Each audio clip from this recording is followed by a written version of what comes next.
Eastern PA Weather Authority Meteorologist Bobby Martrich here with your outlook for October 5th, 2016. For your Wednesday, high pressure is going to be control of our weather today. That's going to give us mostly sunny skies. You can see that building in from New England here, and it's going to be sitting right over top of the area. Kind of an extended high or elongated high here, setting up from southeastern Canada all the way over into Pennsylvania. So what results for us is mostly sunny conditions. Might be some areas of patchy fog in the usual spots this morning, but overall, very nice day. Temperatures right around the 70-degree mark for many locations. Maybe a couple degrees higher further south, and instead of staying in the upper 60s further north. But overall, just a fantastic day for autumn. Now, we haven't been really talking about Matthew too much. We did a little bit yesterday's video, but I haven't done any of those special videos, and I've gotten some emails and questions on social media. Why haven't you gotten into the videos? I've never really been sold on this idea of Matthew coming up here and affecting our region. I really didn't want to get into that speculation and what some perceive as hype or an exaggeration or whatever you want to call it, because I didn't really feel it was necessary yet. We had plenty of time to look at it and see what was happening. So we're gonna use this morning forecast video to be a little bit longer than normal, and I'm going to describe what I'm seeing here. And this is we're going to start off with what we're looking at in the morning here. We do have the Hurricane Matthew, which is a Category 3, Category 4 at the time of the video. Category 4 hurricane. This is expected to weaken some over as across the eastern tip of Cuba, and that's going to continue to the northwest here and enter very slowly, a very slow trek toward the state of Florida here on the eastern side of the state. It's a very slow trek through the Bahamas here, and it's going to cause some re-intensification with a very favorable environment for further development, even though it did weaken a little bit coming across the western tip of Haiti, eastern tip of Cuba, and that occurred last night. And now this morning we have this system moving into the southern Bahamas. This is not going to move very fast. It takes several days to go from here up to here. It won't be until about Friday when we start seeing impacts here along the Florida coastline. There are hurricane watches up along Florida here. So we do expect the impacts to come very dangerously close, if not making landfall in eastern Florida. And it will be anywhere from, say, around the Cape Canaveral or West Palm Beach area all the way up to Jacksonville. And even beyond that, we're going to have this system moving to the northwest, and paralleling the coast or making a landfall. It doesn't really matter if it parallels or not. I think it's going to take a continuous path up in this direction here. And even if it comes just dangerously close to the coast, a hurricane's so large, and this hurricane is this strong and it's so wide, the hurricane force winds extend out pretty far. So it doesn't matter if you're if you're 50 miles inland, you're still going to get some hurricane winds. If this is making a landfall, or even if it's 50 miles offshore, you can still expect those hurricane conditions right along the coastline. So we expected to do one of these numbers to come up here like this. Not really sold on the European idea that it takes it on this little loop deal it did yesterday here, but I do think it does end up heading more to the northeast or east-northeast. This is the Outer Banks, North Carolina. I'm not sure it gets all the way up that far, but it's really going to bend around this curve here. That's what I think it's going to end up doing. And most guidance has shifted to that idea. And the reason why, we talked about this in our forum for a couple days, it was very slow to advance up through this channel here. Okay, so some of the models that had it a little faster are the ones that were showing it a hit and affecting our area. That doesn't look like it's going to happen now, because this system has been moving so slowly, and it allowed there's a ridge out here in the Atlantic that was allowed to build in, and the stronger this ridge got, would steer it closer to Florida if it was slower, and that's exactly what's happening.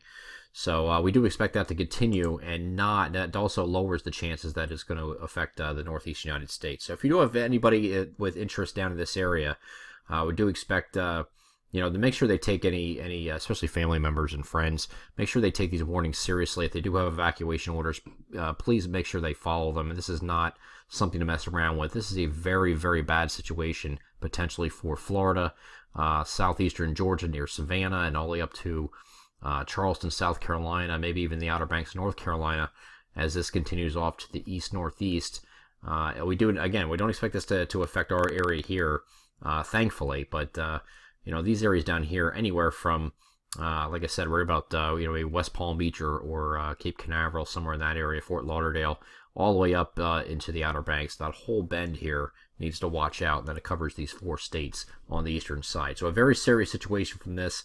It will be a major hurricane when it comes near Florida and comes up around this bend at the very least. So that's going to be it's category 3 or stronger. It doesn't really matter what the category is. I mean, it's really a devastating hurricane. So just make sure if you have any friends or family, they heed all those warnings in that area. As far as our area here now, this is getting into, this is today. We're looking at today here.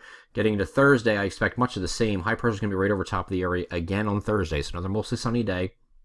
We get to Friday, that high pressure is going to start to retreat a little bit. So you might get into like, I call it partly cloudy skies, partly sunny, what have you. Might be a few more clouds on Friday, but still most of the day is filled with sun. So we're expecting through the end of the work week to have a really nice couple of days here. Temperatures might actually increase a couple degrees and getting into the lower 70s, lower to middle 70s, depending where you're at by the time we get to Friday. But very nice nice stretch of a couple days here.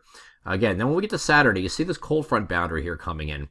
This will still come through, okay? And we do expect showers with it. So if you look at our local forecasts, they do still show showers. That is has nothing to do with this here.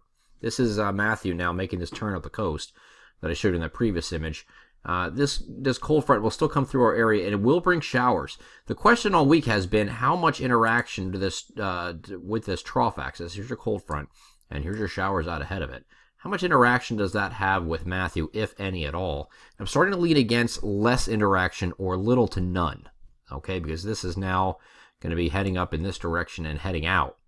All right, but there is a possibility some of this feed from Matthew gets sucked up by this cold front. It might enhance the totals here. So instead of just being showers, you might have like some periods of heavier rain.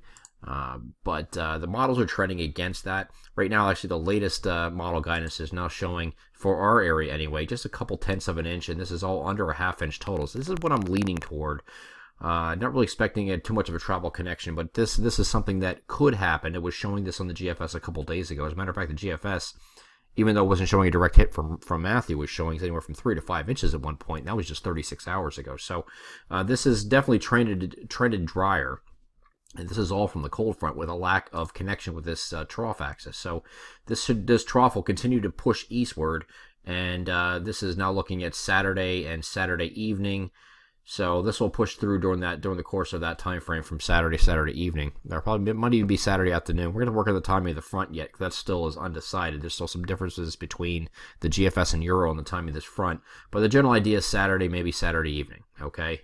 And then this system pulls away. Sunday is a much improved day, and we get into mostly sunny skies as this high pressure moves in. Here comes Matthew way offshore and heading east, and that's what we expect. Again, the official tracks have changed from something coming over eastern North Carolina and being out here in this area with a hurricane. As a matter of fact, the National Hurricane Center track was actually still showing this. Being a hurricane in this area, but I really don't see a lot of support for that, and it's the models in the short term have trended against this deepening of this trough coming into the United States on Sunday and Monday. So since it's not so deep of a trough, it has more opportunity in a zonal flow to escape further east. So this makes more sense. Whether it does that loop that the European model did and head south again really doesn't matter for our area, but the general idea is that the flow is going to catch it, and it's going to send this thing primarily on an east-northeast or east track eventually, and it keeps our areas safe and away from hurricane impacts, and just that cold front comes through with those showers, and that's what we expect at this time. But please do check back with us. We will be just continue to discuss this in the EPAWA Premium Forum. If you're not a member, it's a good time to sign up, because we're heading into winter too. We're going to have a lot more things to talk about going forward. We have winter updates once a week also leading up into winter that the public does not see. So there's a lot of things you can see and learn in there and discuss and interact with our meteorologists, not just from Eastern PA Weather Authority, but also Weather New Jersey with Jonathan Carr over there. But one thing I wanted to say before I go, this high pressure moving in here is not only going to bring out nice conditions Sunday and Monday, we're also going to have cooler temperatures. We're actually heading to a period of slightly below normal temperatures, so it'll be very refreshing as we get in early next week with temperatures in the low to mid 60s in many places. So it'll feel a lot better. It'll feel a lot more like autumn as we head into next week. Thanks for being patient with this video. I'm Eastern PA Weather Authority meteorologist Bobby Martrich. That is your outlook for October 5th, 2016. Have a great Wednesday.